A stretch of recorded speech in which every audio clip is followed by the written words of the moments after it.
This week's story brings us to New York. I was lying in the grass, body racked in pain that was pulsating from my leg, my mind swimming, thinking that my leg was broken, or at the very least fractured, when my friend Rachel, who I affectionately nicknamed Ray Ray while we lived in China, asked me, "Are you dead?" And after I replied, "No," she then said, "Hurry and get up.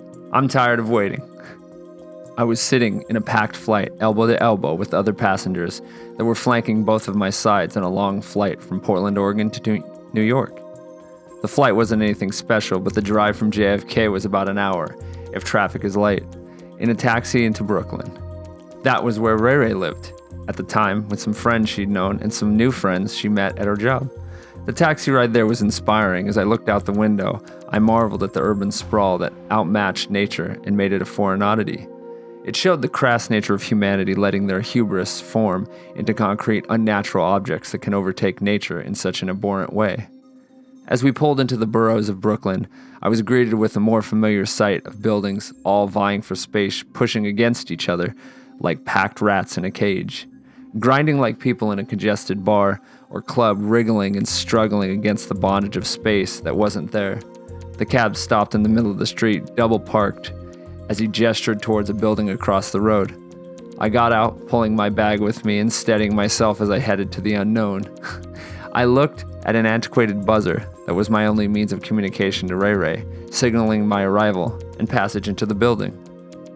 She buzzed me up, and I walked up a slender staircase that had failing paint on both walls, calling to a look of disrepair, but it's more likely a sign of the building's age rather than upkeep. I arrived at the door and knocked, waiting for the expected door swing that would leverage my introduction to the apartment. Ray Ray opened the door and showed me around the apartment that was an oasis for me to decompress from my day of travel. It was a typical cozy space that you'd find in any big, bustling city, asking more financially of their occupants than it's willing to give. The most interesting part of the apartment was how Ray Ray was living in a closet, like Harry Potter, without the verbal and physical abuse. At this time, I'd been to New York with my Aunt Faye, cousin Crystal, twin brother Tom, and childhood friend Eric. So I wasn't a newbie to the area, but I wasn't a seasoned visitor either. So my idea was to ask Ray Ray to show me a local version of New York that is harder to experience if you're only in Manhattan sightseeing. Ray Ray came through and showed me some local eateries, locations, and interesting flea markets that were located underground. The rejuvenation of closed or outdated buildings made for some interesting shopping experiences while I was there. The most notable one was located in a closed bank, which had a big portion of the sales floor based in a vault. The door for the vault was an absolute showpiece that shined and cried for attention. The circular bars and cogs that lined the inside of the doors made the skin look mundane in comparison. This was merely the entrance into a shop that opened to the guts of the vault, whose memory of riches had long been stripped away and replaced with steel, twisted wooden hangers holding recycled clothes. After the initial shock of my setting that was once a pragmatic and secretive place, I noticed that there were far more preposterous happenings just outside my purview. There was a complete food court with local tastes, delicacies, and fusions that bordered on hedonistic compared to the hometown foods I was accustomed to. We tried different types of creations, masquerading as food that danced on the taste buds.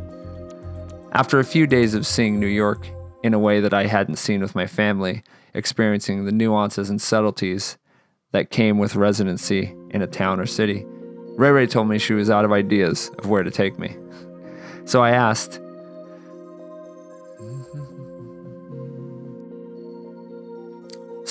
she asked if I was interested in traveling to a new city. I know that the beginning of this story takes place in New York, and maybe you thought that's where it would end, but I have a surprise for you. She gave me the option of possibly going to Boston or Washington D.C. for a few days. My interest was piqued because it would give me more traveling experience, stories, and venues for adventure, and I'm always up for adventure. Once we decided on Washington D.C., the next step was how to get there, and Ray Ray had the answer: the Chinese bus. And you may be asking yourself, what is a Chinese bus? It's like a Greyhound interstate bus that is only advertised in Chinese and mostly caters to the Chinese population, obviously. This little secret service was both interesting and fascinating to me because it reminded me of the transportation we experienced in China. On a Thursday morning, maybe, we went to downtown Manhattan, and I got some Dunkin' Donuts and coffee for breakfast. And that quickly reminded me why we don't have Dunkin' Donuts on the West Coast, or that I know of. The donuts were stale and tasted like chemicals encased in a stiff wrapper of dough, with the complement of burnt coffee to make the morning a memorable affair. After we loaded onto the bus that was packed to the gills with people carrying all manner of packages, we were off, roaring down the interstate to a destination I'd only read about or seen on TV. I feel I must add some backstory to get us to the point of why I was lying in the grass, consumed by pain stemming from my leg. I've been a long-time exercise fanatic. Actually, the workout bug hit me when I was 20 years old working at a mini-mart. The important thing is that I was certifiably nutty over a little sport called CrossFit at the time, who had amassed a fanatical following of people from the fittest on the planet to the almost immobile people trying to get control of their lives. The reason for this background is that they had a little quirk most of the community would do in public. No, it's not what you think. It was handstands.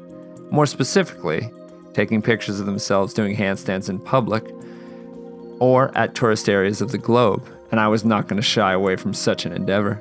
After wandering around, sightseeing in this American standard that our forefathers established hundreds of years ago, we managed to find this art installation. I believe it was in the National Mall, not the gilded, heavily light and product-saturated tombs erected in suburbia.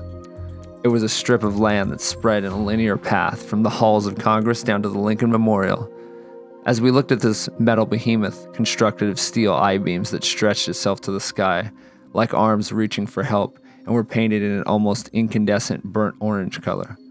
Before reaching this point in space and time, me and Ray Ray had visited Coney Island, and I took a one-arm handstand picture in front of Nathan's famous hot dogs.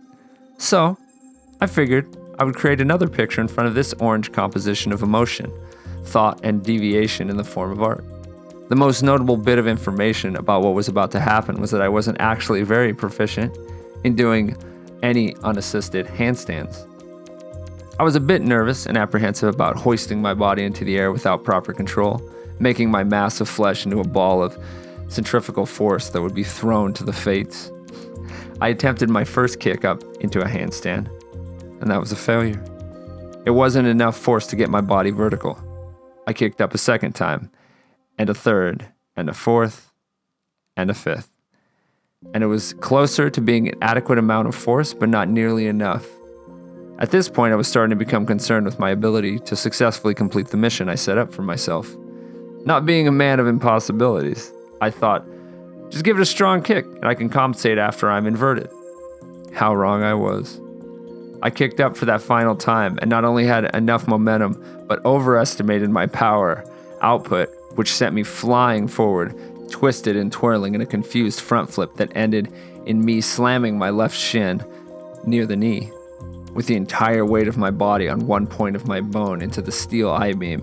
In a blinking shot of pain, I scrambled off the steel beam and onto the grass, trying not to focus on the intense burning and shock coming from my shin. To further exacerbate the situation, I was visiting Ray Ray before meeting my cousin Crystal and twin brother Tom in Madrid, Spain to kick off a 2-week tour of Europe. As I laid there trying to catch any semblance of consciousness, I thought, darn it, I hope my leg isn't broken, because I don't want to pay for a doctor, ER visit, or a cast that I'll be wearing for a European vacation. Worry not, I'm pretty sure I fractured my shin and hobbled my way through Spain, Amsterdam, and Paris before I could walk close to normally in London.